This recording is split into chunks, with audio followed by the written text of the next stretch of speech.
Olá, já vamos começar a live sobre recidiva de peso pós-cirurgia bariátrica com a nutricionista de Brasília, Mariana Melendes. Oi, Mariana! Hello, boa noite!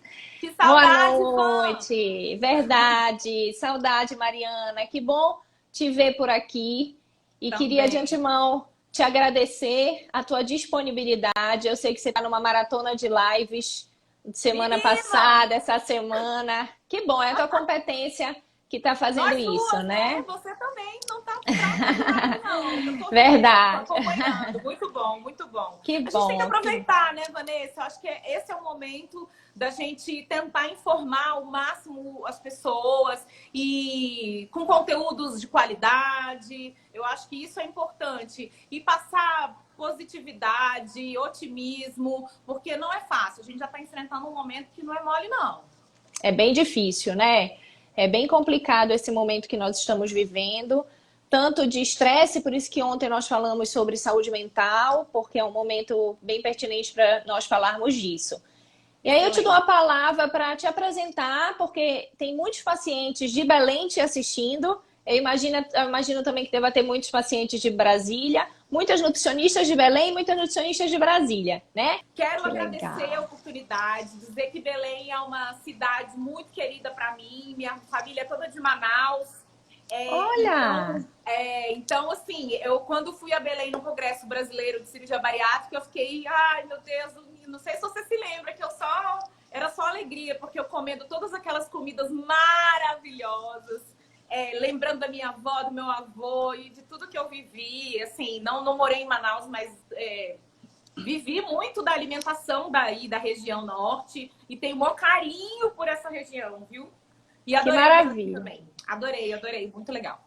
Que maravilha, Mariana. Eu acho que é por isso que a gente tem uma sintonia. Agora descobrimos Esse seu essa. sotaque, eu fico louca. Seu sotaque é minha família purinha falando comigo, gente. Vai direto no meu coração. Que legal. Eu tenho muitas primas em Manaus, que é minha família de Parintins. Então, tá Adoro. tudo junto. Que bom. Mana, Nós tudo temos. mana. É verdade, é verdade. Temos pacientes de Macapá participando. A Olha, Odilene de Macapá está participando. que A Bianca ótimo. Mota, ela também é uma paciente nossa. A Marcela, né, que é a psicóloga. Muita gente já entrando aí. Muitos Muita. nutricionistas. Tem Boa uma outra noite. amiga, a Marília. A Marília é uma grande amiga também, é paciente bariátrica. Que bom, que legal. Estava me apresentando, porque tem muita gente de Brasília, né? A experiência que a gente tem com cirurgia bariátrica, eu acho que é a mesma sua, 18 anos, né? Eu vi que você fez um tempo desse. E que a gente se conhece pelos eventos de bariátrica, os congressos. E já tem pergunta, Mariana, mas para a gente contextualizar, eu acho importante você explicar um pouco o que é a recidiva de peso pós-cirurgia bariátrica. Exatamente. Então, assim, gente, não é qualquer ganho de peso. Na verdade, ao longo da vida, a gente está programado fisiologicamente a ganhar peso ao longo da vida. Então, quem tem tendência à obesidade, quem não tem tendência à obesidade, qualquer pessoa, principalmente nós mulheres, né, que somos a grande maioria das pessoas que fazem cirurgia bariátrica, inclusive, nós temos essa programação para ganhar peso corporal. Mas existe uma faixa de peso que depois que a pessoa faz a cirurgia, perde e ela volta, ela começa a ganhar de novo, que é uma faixa que a gente chama de preocupante, ou seja, ela pode trazer alguma alteração metabólica, algum comprometimento que faça o paciente não ter mais qualidade de vida, não ter mais todas as comorbidades controladas. Comorbidades são aquelas doenças que, infelizmente, a obesidade traz junto com ela. Se a obesidade andasse sozinha, talvez não tivesse tanto problema, mas ela não anda sozinha. Ela anda junto do diabetes, da pressão alta, do fígado gorduroso, da apneia do sono. Então, quando essa volta, esse retorno ao peso começa a comprometer de novo o que a obesidade trouxe de ruim, esse é o problema e isso é que gera recidiva. E aí a gente teve que estipular uma conta, uns índices, uns parâmetros em que a gente sabe que isso pode acontecer, né? Nem isso é 100% consensuado ainda. Existem alguns critérios que a gente usa para reganho de peso ou para recidiva de obesidade, que a gente usa essa terminologia que parece ser um pouquinho mais indicada, porque aí a gente mostra que realmente a obesidade não tem cura, que até a cirurgia, na verdade, causa esse controle da doença, né? Mas o que a gente usa são alguns critérios. Eu estou abrindo aqui até o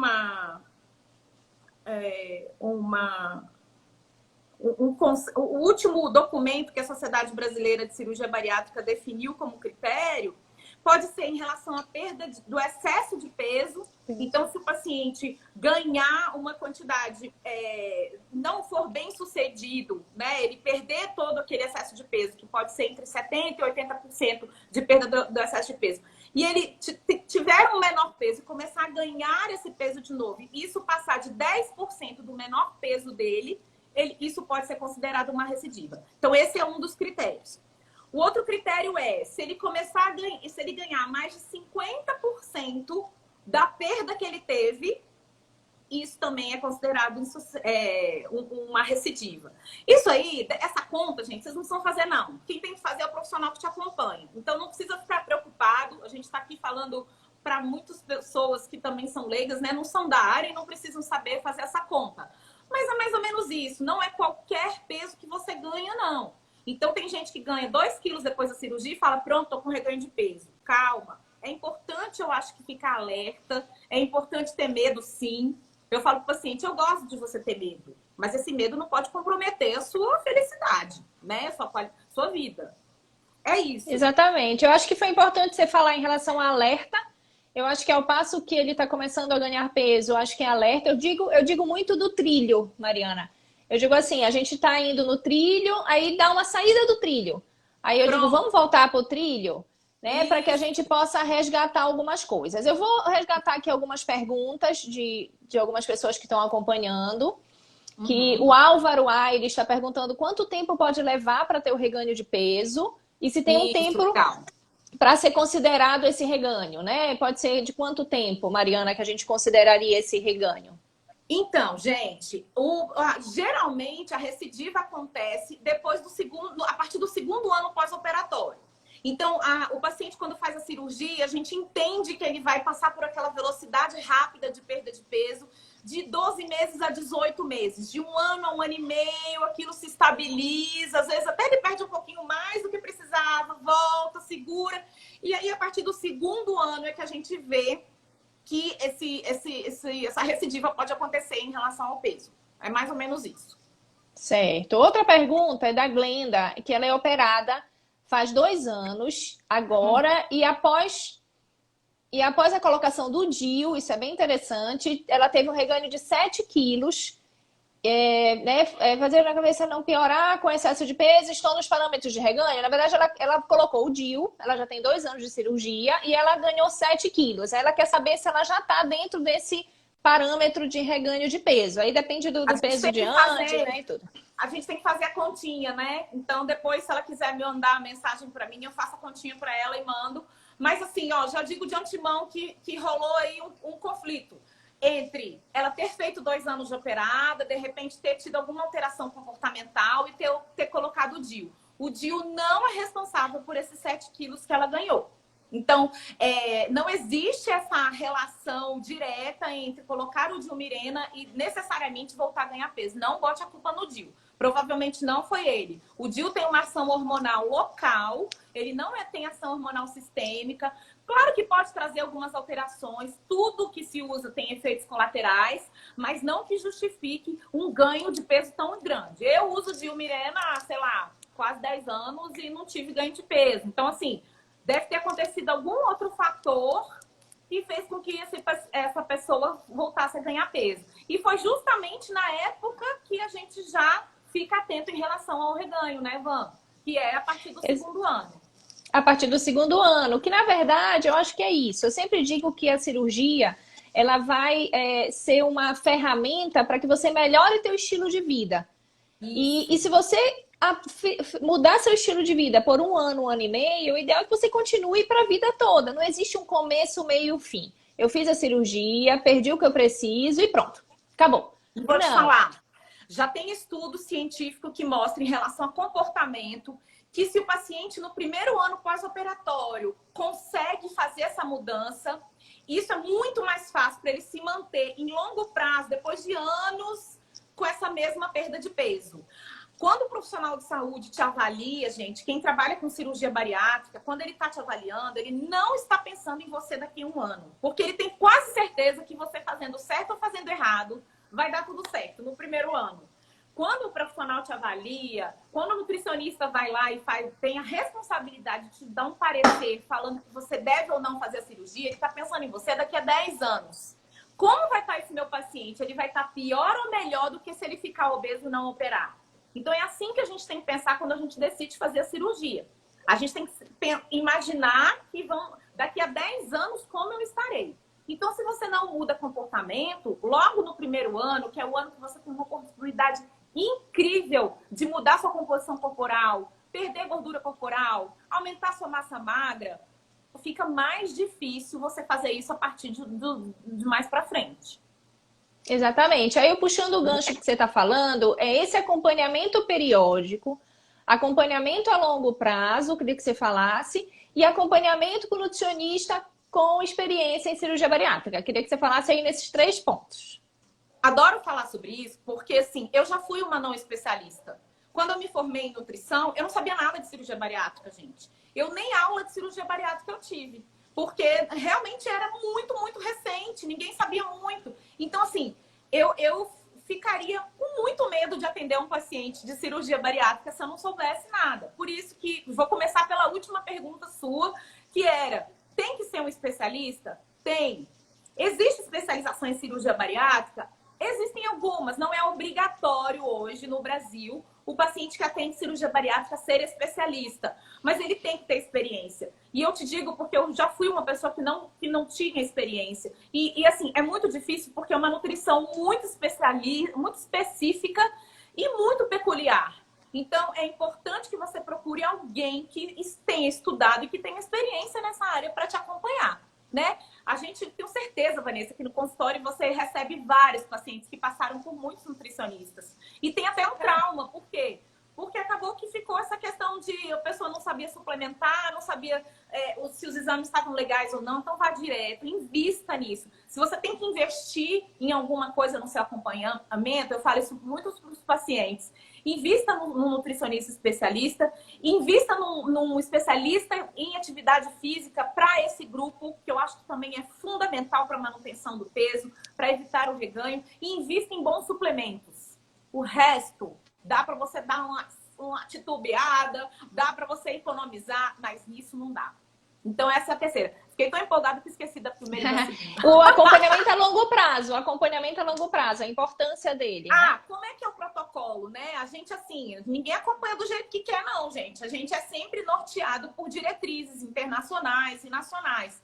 O nosso protocolo de acompanhamento bariátrico, nutricional, é no primeiro ano ver esse paciente pelo menos de 3 em 3 meses.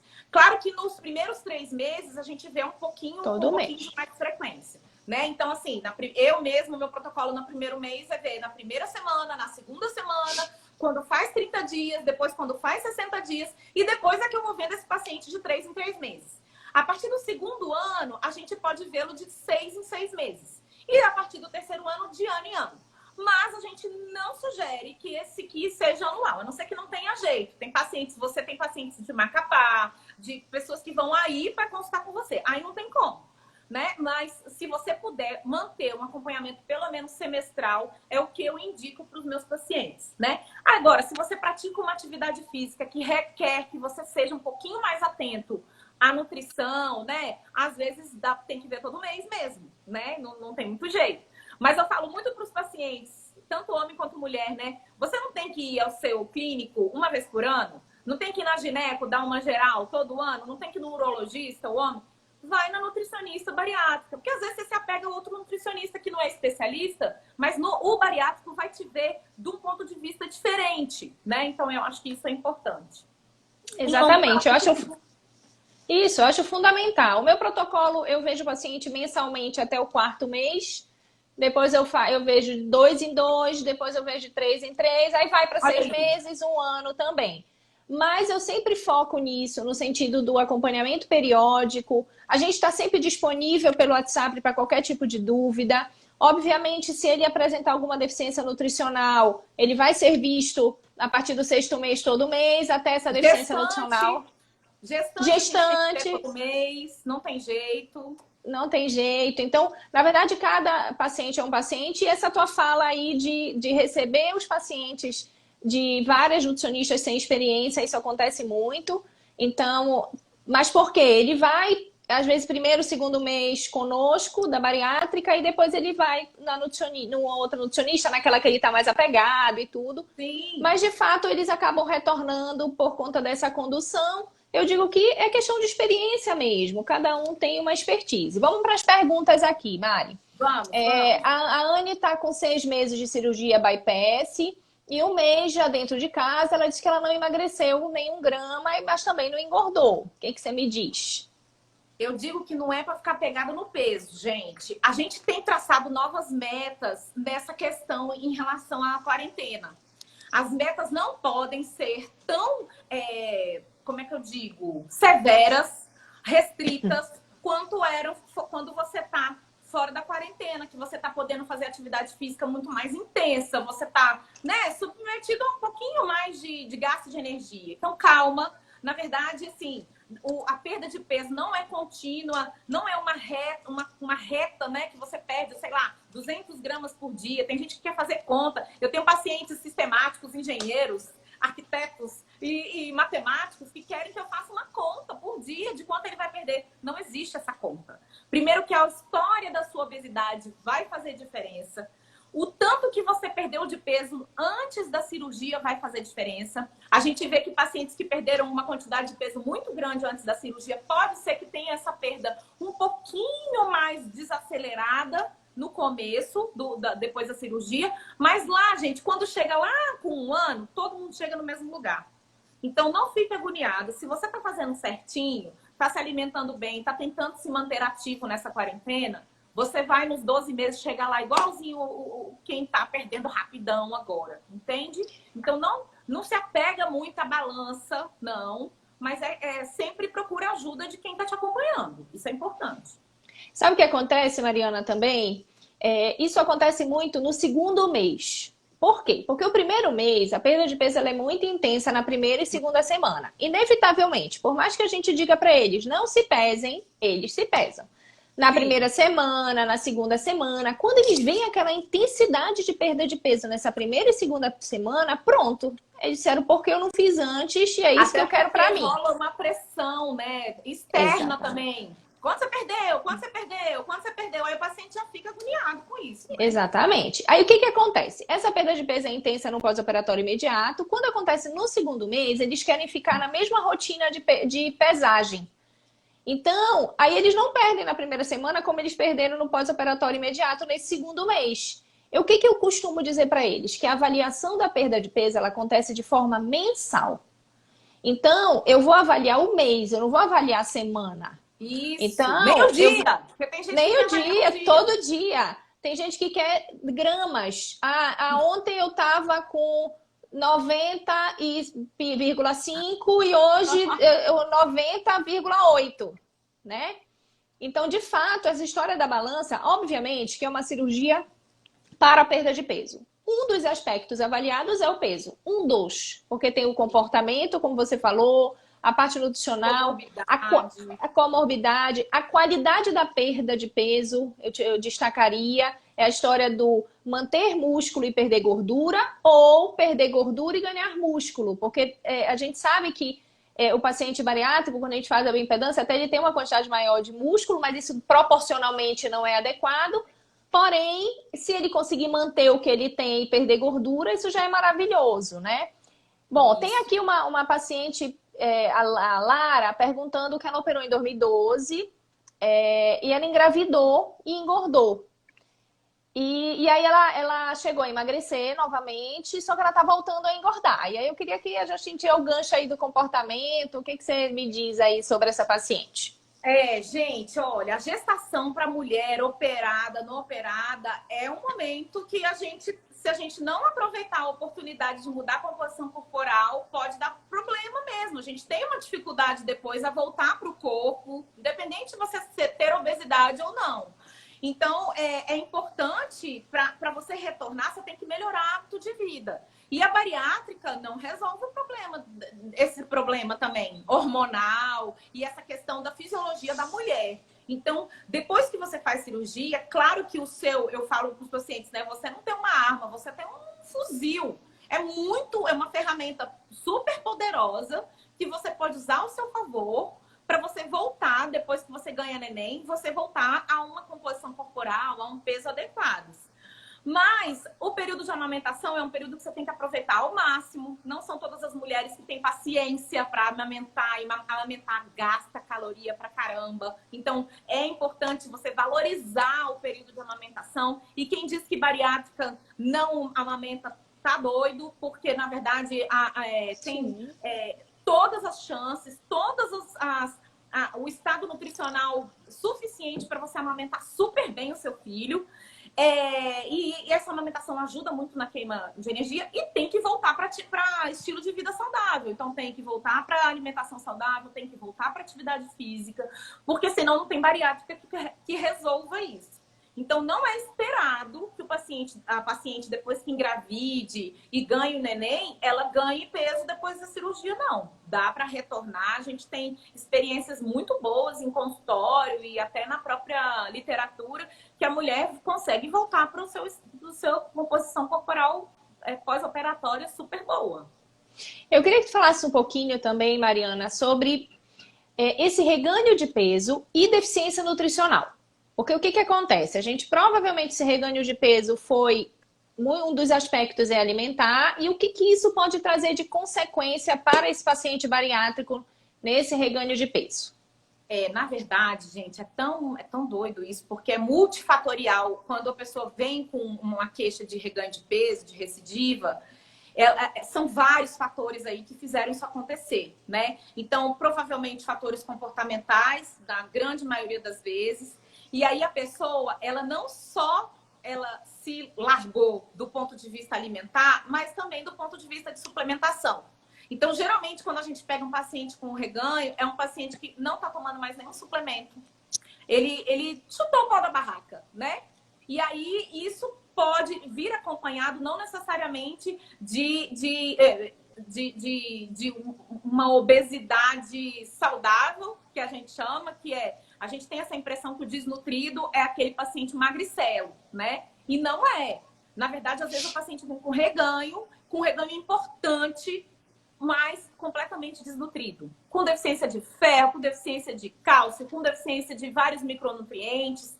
E muitas deficiências estão relacionadas a essa obesidade. A gente sabe hoje que, por exemplo, a deficiência de cálcio tem tudo a ver com a obesidade. Então, a gente, às vezes, corrigindo as deficiências, a gente já começa a acelerar o organismo de novo para ele voltar a perder peso.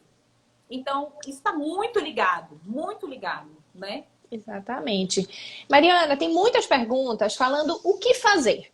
Eu simplesmente ganhei peso, reganhei peso, tem 2 anos de cirurgia, tem alguns pacientes aí perguntando o que fazer, doutora Mariana, se eu descubro que eu reganhei peso, porque às vezes eu nem me dou conta. Quando eu me dou conta que eu reganhei peso, o que eu devo fazer? Primeiro de tudo, não esteja sozinho. Busque ajuda. Se não é de um profissional, de uma pessoa que é parceira, sua parceira, nesse projeto de curar, de melhorar o seu e voltar a emagrecer. Rede de apoio, primeira coisa. Segunda coisa, automonitoramento. Para você mudar de comportamento, você precisa primeiro conhecer aquilo que está motivando e que está causando esse reganho de peso. É muito difícil na correria do dia a dia hoje a gente conseguir identificar, ainda mais quando é a gente identificando dentro da gente mesmo. É muito difícil isso.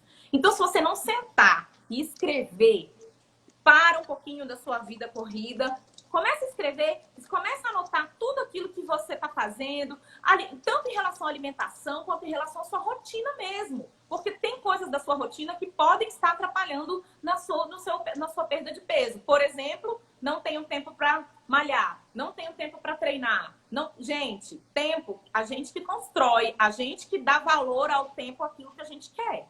Então, é super importante automonitoramento para a gente criar consciência. Depois que a gente cria essa consciência nutricional, que são aqueles fatores que estão me atrapalhando a perder peso, aí eu posso ter um projeto, eu posso planejar como é que eu vou fazer para melhorar isso. E aí que o nutricionista, o psicólogo entram. O psicólogo aí, gente, é fundamental. Então, assim, o psicólogo precisa te ajudar nesse planejamento. A gente sozinho não consegue planejar. É muito difícil, gente. Então, é buscar uma rede de apoio, se automonitorar, criar consciência e partir para a ação. Porque ninguém vai fazer por você, mas as pessoas podem te ajudar muito nesse processo, né? Exatamente. Eu acho que a rede de apoio é fundamental. Eu costumo sempre dizer para os pacientes que o ideal é que ele introduza hábitos saudáveis dentro de casa.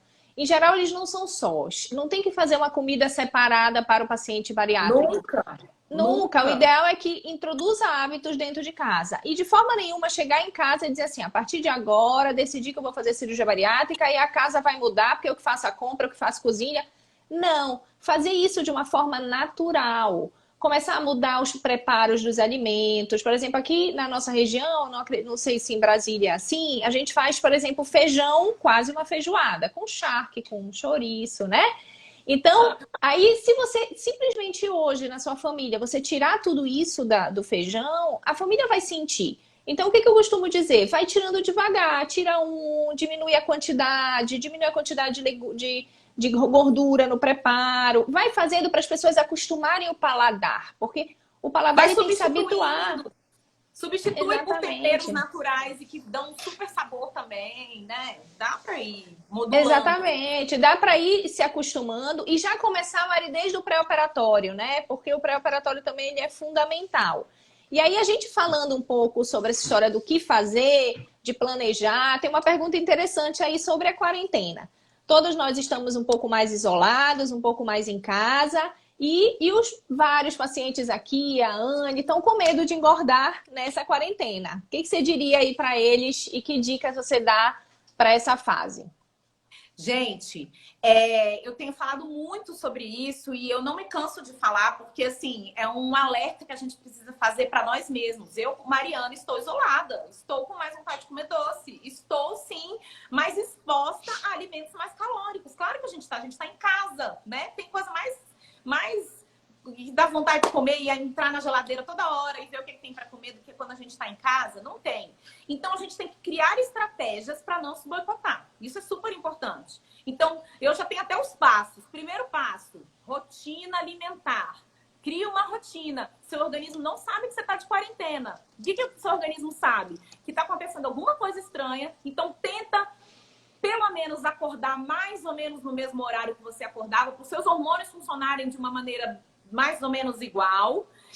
Quando você acordar, já faz o café da manhã, já tenta fazer as refeições nos horários que você fazia antes. A gente não sabe quanto tempo essa quarentena vai durar ainda, mas a gente tem que estar preparado para o retorno, né?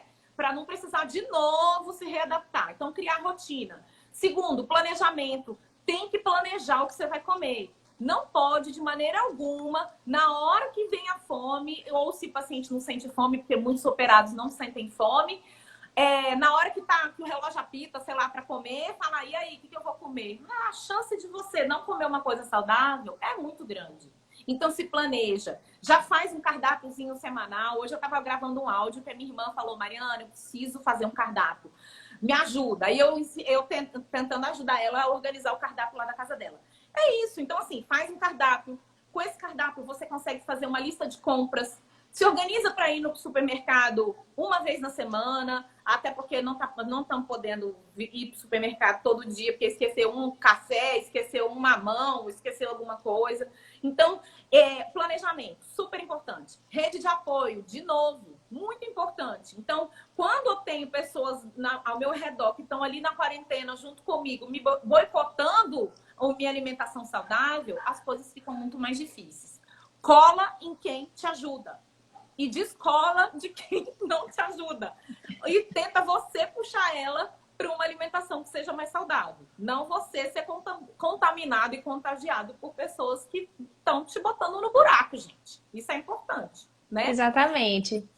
É isso. Como diz a Marcela, psicóloga, você tem que ter uma rede de apoio, mas é uma rede de apoio funcional. Ou seja, que realmente funcione. Não é só alguém que fale, tô contigo, mas na hora do vamos ver, tá te atrapalhando. Né? Tá te boicotando, né? E uma coisa que eu acho que assim, é fundamental nessa quarentena, que a gente tem que lembrar como profissional de saúde, alertar as pessoas, Van, não crie metas que você não vai dar conta de cumprir. Porque quando você é muito rigoroso com você não consegue cumprir, você se frustra, você gera outro problema que vai gerar compulsão, que pode fazer você, de novo, não fazer a sua alimentação saudável. Crie metas que te deem um respeito próprio. Se respeite na hora de criar essas metas. Tanto na alimentação, quanto de peso. A hora da quarentena não é a hora de falar, nessa quarentena que eu vou emagrecer tudo que eu voltei a engordar. Não é, a quarentena não é momento para isso. Se você sair, não ganhar peso nessa quarentena, já tá bom demais, gente. Tá? Não se imponha metas que vão fazer você se frustrar. Isso é muito importante. São as metas irreais, né? Então, de fato, as metas, elas têm, eu digo que metas elas têm que ser desafiadoras, mas existe um momento para elas serem desafiadoras e, de fato, não é esse o momento, né? Olha o Vitor, você conhece o Nutri Vitor? Você tem que conhecer ele, Van. Vitor Machado, vou fazer uma live com ele sexta-feira. É uma pessoa maravilhosa que trabalha com comportamento alimentar. E ele falou, bora tomar termogênico? Não! Termogênico, não existe termogênico. O nosso melhor termogênico é atividade física. O que faz a gente gastar energia é atividade física. Então, nada de termogênico encantado, viu, Vitor? A gente vai tentar mudar a alimentação mesmo, nossa relação com a comida e atividade física. Tô certa, doutor? Tá certíssima, nada de termogênico. Tem algumas perguntas aí sobre o que fazer. Eu vou reforçar o que a Mariana falou. Então, se você ganhou peso, tem uma paciente aí que ganhou 4 quilos, talvez esses 4 quilos não seja considerado reganho de peso. Se a partir daí você manter esse peso, está ok. Porém, não esqueça do planejamento, do equilíbrio da alimentação, é a história do voltar para o trilho. Não esquecer do consumo de frutas, de vegetais, ter rotina alimentar, como a doutora Mariana falou, horário para comer e não esquecer dos nutrientes que são importantes para o funcionamento do corpo. É o equilíbrio dessa dieta. Eu sempre posto aí a história do prato do bariátrico, que tem uma quantidade maior de proteína, mas não esquecer das vitaminas e minerais através dos legumes, a proteína vegetal do feijão. Não esquecer da suplementação, né? A variedade. Se hoje eu digo que hoje eu comi carne, amanhã eu vou comer frango, depois eu vou comer peixe. Se hoje aqui em Belém tem muita historinha do café com leite com torrada à tarde, ou café com leite com pão à tarde, né? Esse momento é maravilhoso. É um momento maravilhoso. Isso pode acontecer, mas eu digo para colocar proteína dentro do pão e não fazer todo dia. Porque hoje vai ser o café com leite com o pão, mas amanhã pode ser uma vitamina de fruta, depois de amanhã pode ser um iogurte com fruta. E assim variando esses lanches. De fato, nessa fase do isolamento, a gente precisa ter o planejamento, mas hoje com os deliveries eu acho que a gente consegue fazer. Então, espero ter respondido. Foi a Catiana que me perguntou aqui. E aí tem uma outra pergunta. Vanessa, pode agradecer. Doutor Fabiano Gomes, psiquiatra, meu amigo querido, mora no Canadá hoje, está trabalhando lá, orgulho nosso, total. E ele falou o seguinte, a cabeça tem que estar boa para não ter reganho. Terapia e tratar transtornos mentais, depressão, ansiedade e compulsão. Quem mesmo que tem depressão, ansiedade e compulsão, gente, eu não conheço, quase não conheço. Doutor Fabiano, está coberto de razão, é isso mesmo. Então, assim, não necessariamente, gente, quem faz cirurgia bariátrica obrigatoriamente tem algum transtorno mental, não, pelo amor de Deus. Tô falando que é uma doença do século, da vida, de todo mundo, de quem vive hoje nesse mundo doido, né? Então, assim, é importante resgatar o que é aquilo que eu falei, o que está desencadeando e piorando essa condição, essa situação. Então, por favor, terapia aí é fundamental junto com o acompanhamento nutricional, né, Van? Eu acho que, na verdade, a gente tem que identificar a causa desse reganho para poder conseguir tratar. E qualquer tratamento para a obesidade, ela tem que ser multiprofissional. Então, eu preciso do psicólogo, eu preciso de uma nutricionista com especialidade, experiência em bariátrica, de um psiquiatra, do preparador físico também com experiência. Então, essa equipe, ela é fundamental. Aí tem algumas pessoas perguntando, a Anne está perguntando de Macapá, se tem alguma nutricionista. Eu, particularmente, não conheço, porque os pacientes de Macapá muito vêm para Belém, Também né? conheço. Fazer e tudo. Mas eu posso dar uma pesquisada, Anne? Me dá um recadinho no direct, que aí eu te respondo e vou fazer uma pesquisa. Mari, Thaís Farias, estou com reganho Isso. após 12 anos e com muita dificuldade para perder peso. E aí, Mari, o que você me diz? Aqueles passos que a gente viu, que a gente falou agora, Thaís. Primeiro de tudo, tem que identificar a causa do seu reganho de peso. Se é uma causa psicológica, vamos investir numa boa terapia. Se é uma causa de falta de atividade física, de sedentarismo, vamos investir em dar prioridade para a atividade física. Se a causa é de origem comportamental, alimentar, a gente precisa dar uma visão melhor e uma prioridade agora à alimentação. Então, tem que tratar, tem que verificar a primeira causa. Você só cria consciência da causa se você busca ajuda. Busque ajuda. Você sozinho não é, muitas vezes, capaz de resolver isso, não. Estão aqui para ajudar, né, Van? Exatamente. Tem algumas pacientes que estão perguntando, a Júlia Barros, a Bimota, sobre a partir de 1 ano, uma tem 10 meses, outra tem 1 ano, se a perda de peso ela reduz depois de 1 ano ou e dá uma estagnada, porque uma tá falando aí que na quarentena deu uma parada de perder peso. E aí, Mariana? Então, o povo tem medo de um nome, que eu não sei nem para que serve, que chama efeito platô. Ai, doutora, eu tô no efeito platô. Meu Deus, eu tô no efeito platô. Gente, é o seguinte. Uma hora o organismo tem que parar de perder peso, minha gente. A pessoa quer o que na vida? Ficar perdendo peso até morrer? Não, o organismo ele entra numa homeostase, num equilíbrio de perda de peso. E esse equilíbrio é importante para que você seja uma pessoa bem, com estado nutricional adequado, consiga enfrentar um Covid, consiga enfrentar uma doença, alguma adversidade de uma maneira adequada. Então, isso, depois de 1 ano, 1 ano e meio, essa velocidade de perda de peso fica bem lentinha. E aí a gente começa a trabalhar composição corporal, percentual de gordura. Desapega. Eu sei que é difícil, mas desapega do peso. Depois que você perdeu aquele pesão bom lá, 70% do excesso, excelente, arrasou, você tem que desapegar do peso e pensar em composição corporal. Eu falo para o paciente, ó, me dê uma meta de calça. Quanto número de calça você quer vestir? 42? É essa meta que a gente vai buscar. Meta de medida, às vezes, tem muito mais a ver com melhora de composição corporal do que meta de peso. Hoje eu já negociei um monte nos meus atendimentos online. Paciente querendo pesar 50 quilos, 60 quilos, e eu falando, gente, nem se você quiser, hoje são novos tempos. Você pesava 50 quando você tinha 18 anos, hoje você tem 40, né? Então, não trace metas que são irreais. E não necessariamente você está naquele peso, você vai estar saudável.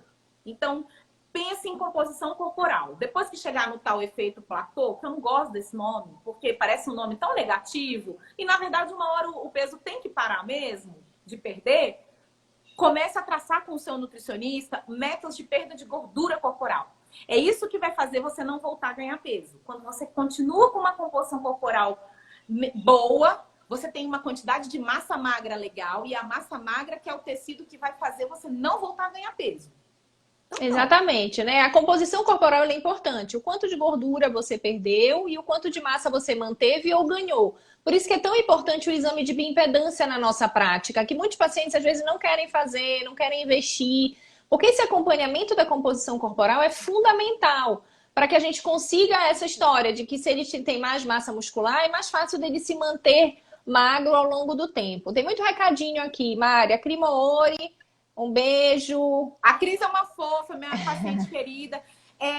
Poxa, o doutor Fabiano não tá mais na live, o psiquiatra, porque a Jaque, que também é minha paciente querida, me perguntou se as medicações psiquiátricas geram ganho de peso. Já te digo, Jaque, que sim. Muitas medicações contribuem para o ganho de peso. Assim como eu falei que o Dilmirena não contribui, a gente sabe que vários antidepressivos contribuem sim para o ganho de peso. Mas isso tudo a gente consegue manejar, né? Com o aumento da atividade física, com melhora da composição corporal. Não necessariamente vai fazer o paciente reganhar peso a ponto dele perder o controle. Mas sim, a gente já considera, quando o paciente usa remédios psiquiátricos, que ele vai sim ter um pouco mais de dificuldade na perda de peso. Isso, aí tem que intensificar todos os cuidados, tanto alimentares como de atividade física. Tem uma pessoa perguntando, a Priscila Bitt, a partir de qual mês se faz a bioimpedância? Eu vou te dizer a minha prática e depois eu acho que a Mari pode falar alguma coisa. O que seria o ideal? Eu sempre recomendo antes da cirurgia, 30 dias e se ele conseguir fazer todo mês, melhor, pelo menos até o sexto, mas pelo menos de 2 em 2 meses.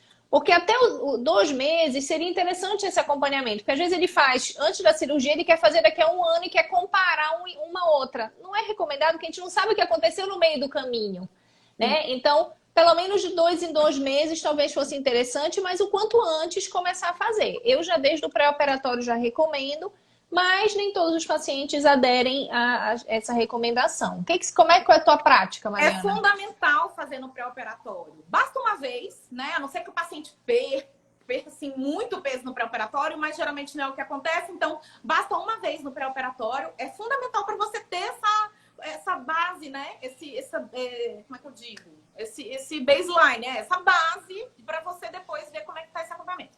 No pós-operatório, não é recomendado fazer todo mês. Tem gente que faz todo mês, gente. A gente não muda a composição corporal todo mês, como você falou, né, Van? Então, eu faço a partir do 3º mês.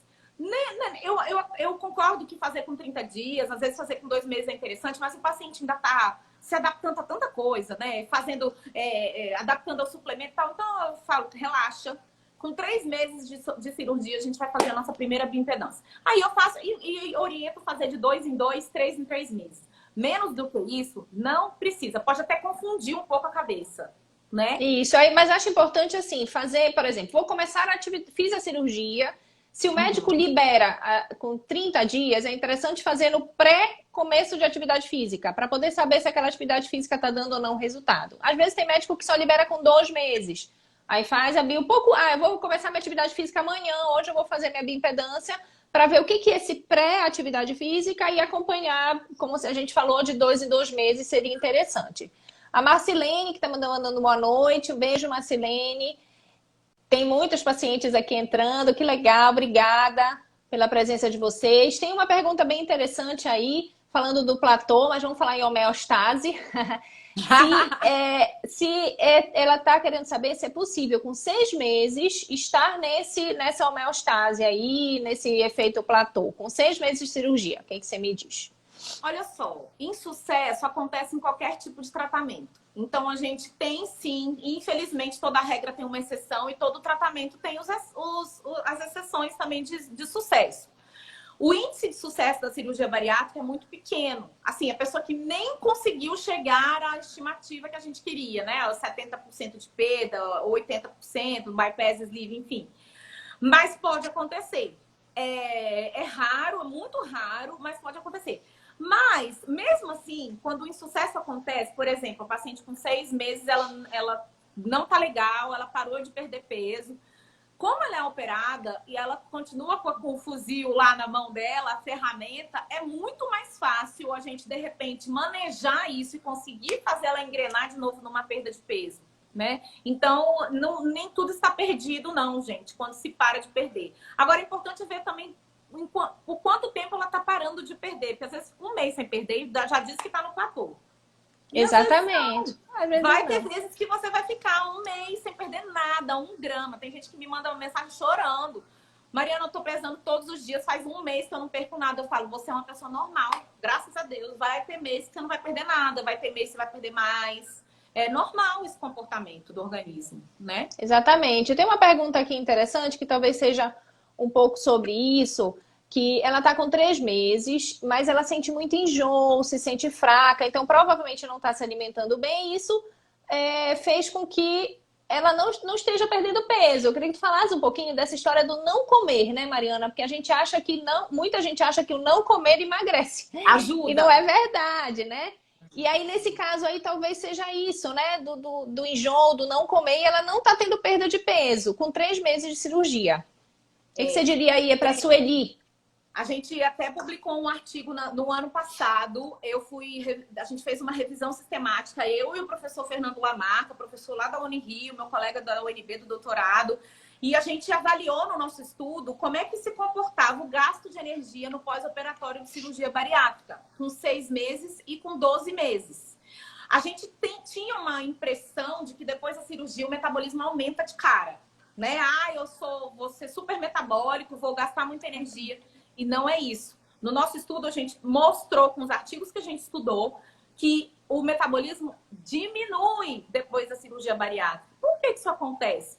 Porque o nosso organismo ele busca uma eficiência. Quando a gente diminui o consumo e quando a gente opera, claro, eu falo a gente, parece que eu sou operada. Gente, eu não sou operada. É porque eu me sinto tão parte.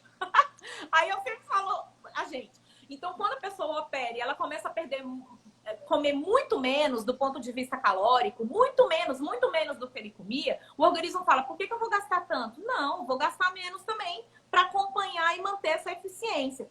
Então, o metabolismo diminui depois da cirurgia bariátrica. E como é que a gente faz, então, para poder gastar mais energia e continuar perdendo peso? Aumentando a quantidade de massa magra. Então, a gente tem que mexer na composição corporal, ter mais massa magra, para a gente poder reacelerar esse metabolismo no pós-operatório. E quando você come pouco, quando você para de comer, pula a janta, tem gente que não come depois das 4 da tarde, sei lá, o seu metabolismo diminui mais ainda. Muito. Então, não faça isso. Ficar sem comer, pular a refeição, só vai reduzir o seu metabolismo e não vai contribuir para você perder peso. Por incrível que pareça. Parece uma loucura, mas é super real. Olha, exatamente. Eu digo isso, eu digo que o comer é que emagrece, né? Aí é muito legal, porque tem muita gente que entendeu o que a gente está falando, Ultra, Acrimori, dos motivos do reganho de peso. Estresse, falta de atividade física, depressão, tudo isso contribui para o reganho de peso. Não tem ansiedade, a Iracema está falando.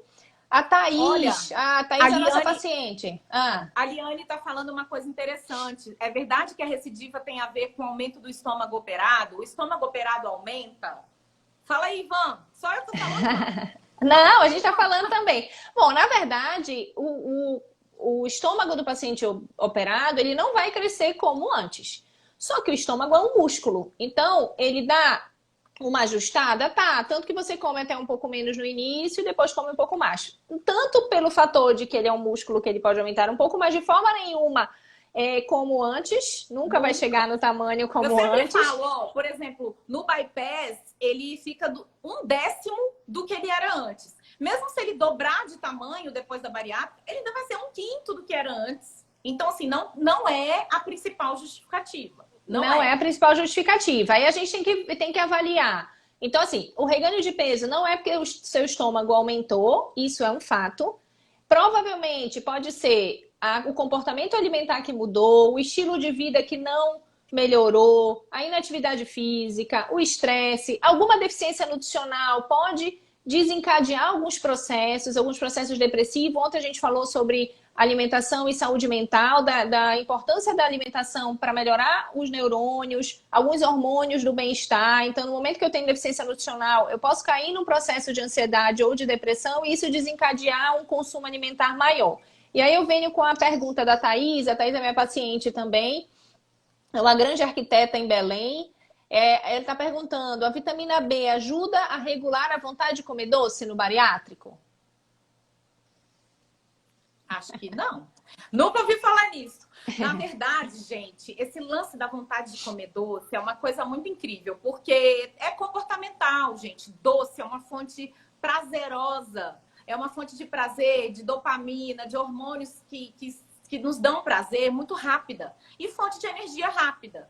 Então, assim, geralmente, o paciente, por exemplo, que fica muitas horas sem comer, principalmente o operado, ele às vezes tem vontade de comer doce para sobreviver, para aumentar a glicemia. Mas pode ser a vontade de comer doce comportamental. E não tem vitamina no mundo que vai resolver esse problema. E nem mineral, e nem suplemento, e nem nada. Então, assim, geralmente, outra pessoa também falou sobre doce, é bom que a gente já responde, ó. Tenho 2 anos de cirurgia, Viviane. Agora tenho muita fome e vontade de comer doce. E o que devo fazer? Tem que observar em que momentos do seu dia você tem vontade de comer doce. Pode ter certeza que está atrelado a alguma questão comportamental. Tô nervosa, tô estressado, tô aflita, tô ansioso, tô triste, tô feliz. Então, geralmente está associada a emoções. E aí, você tem que, de repente, identificar coisas que você gosta, que não o comer doce, mas que também te dão prazer. E você, toda vez que tiver esses momentos que deu vontade de comer doce, você canalizar para outras afazeres que não comer doce. Eu sempre falo, sempre dou o mesmo exemplo, que é uma coisa que eu gosto de fazer, que a psicóloga, a Marcela, a Michele me ensina muito, os pacientes listarem coisas que gostam de fazer, coisas triviais. Então, assim, eu adoro me maquiar. Então, quando eu estiver muito ansiosa, eu vou lá pro meu espelho, vou me maquiar, vou fazer uma coisa que me dá prazer de fazer, que não comer. Ou tomar um banho demorado com todos os seus cremes e óleos e essências e o que for. Ou pegar uma coisa que você gosta de fazer que seja boba, não é coisa surreal, entendeu? Coisa que você consiga fazer e que te dê prazer. Mas que não seja comer, gente. Porque não vai suprir nenhum buraco emocional quando você come uma barra de chocolate. Entende? Exatamente. O que acontece é a gente saber a causa disso e a pessoa condicionar. Eu tô ansiosa, eu vou no chocolate. Toda vez depois do almoço eu vou no chocolate. O que acontece em relação às vitaminas do complexo B é que as vitaminas do complexo B elas são cofatores da produção de alguns neurotransmissores, como a serotonina, a dopamina. Então, assim, a deficiência de vitaminas do complexo B, ela pode desencadear algum processo depressivo e talvez isso desencadear o comer um pouquinho mais de doce, mas não diretamente, né? Então, talvez isso, né, seja real.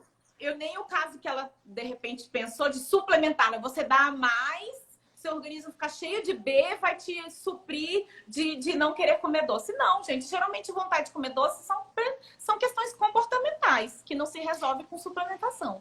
E às vezes desequilíbrio da dieta, como você falou. Às vezes o corpo ele pede um alimento com açúcar, porque ele está com uma hipoglicemia. Então ele vai pedir alimentos com mais carboidrato. Então, às vezes, no momento que você come um chocolate que tem muito açúcar, né? Um chocolate ao leite, você vai melhorar e vai te dar uma sensação de bem-estar. E aí isso vira um ciclo vicioso. Vou de novo, porque aquilo me deu. Eu fiquei bem, porque eu estava com uma glicemia lá embaixo, energia lá embaixo. Eu comi aquilo e dei um up.